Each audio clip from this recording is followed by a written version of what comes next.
क्या बीजेपी फिर कर रही है डांगा को बचाने की कोशिश? रेवत राम डांगा और बीजेपी की साख पर लग चुका है दाव। क्या बीजेपी खुद पर लगे दाग मिटा पाएगी? क्या नोटिस देकर निपट पाएगा मामला? हनुमान बेनीवाल को फिर मिला एक नया मुद्दा। नमस्कार, मेरा नाम है मनस्विनी और आप देख रहे हैं भारत रफ्तार।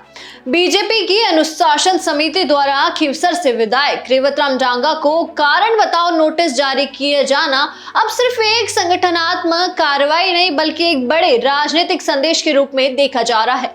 विधायक निधि के नाम पर कमीशनखोरी से जुड़े स्टिंग ऑपरेशन ने पार्टी को असहज स्थिति में लाकर खड़ा कर दिया है।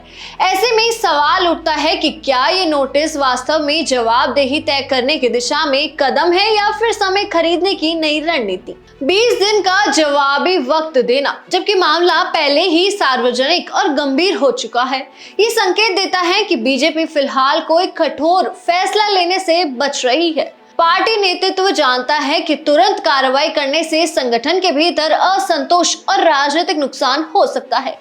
वहीं देरी करने से भी विपक्ष को हमलेवार करने का पूरा मौका भी मिल रहा है।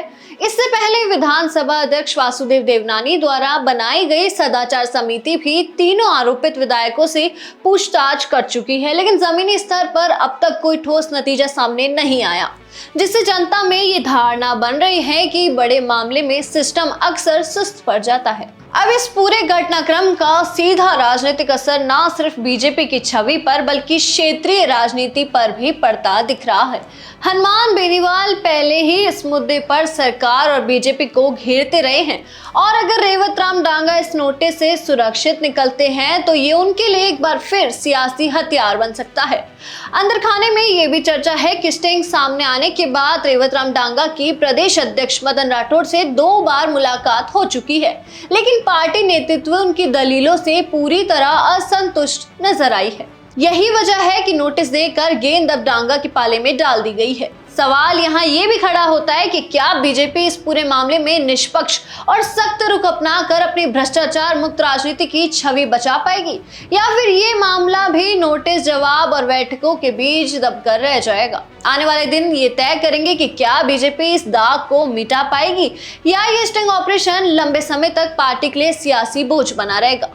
क्या बीजेपी के इस निर्णय से हनुमान बेनीवाल और ज्योति मिर्धा की खुशियों पर पानी फिर जाएगा? इसका जवाब भी आने वाले समय में पता लगेगा। तो ऐसे ही तमाम खबरें और अपडेट्स के लिए जुड़े रहिए भारत अवतार के साथ। धन्यवाद।